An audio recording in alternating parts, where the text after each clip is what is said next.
every kid nowadays, they want to know more about technology and they've great interest in that. So we decided to come here, which is fantastic for them, just to broaden their own minds about technology. So yes, I think it's going to be very beneficial. Technology is just a way forward for all students for learning.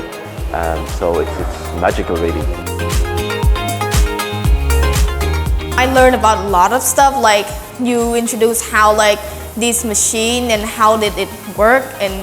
this machine, what does it name. When I take some of these notes, I can like share to someone and teach them about all of these stuff. អ្នកដែលផលិត electronic device អ្នកដែល design app ណាធ្វើជា software គឺចេញមកពីវិស្វករមិនមែនចេញមកពីអ្នកលេង game ទេណាអ្នកលេង game ចេះតែលេងឯងប៉ុន្តែអ្នកដែលគេធ្វើការងារគេចេះ design គេចេះដឹងពីចំណង់ចំណូលចិត្តគេអាចយកអាហ្នឹងយកទៅ design ដើម្បីឲ្យយើងប្រើប្រាស់ដើម្បីគេទទួលបានអត្ថប្រយោជន៍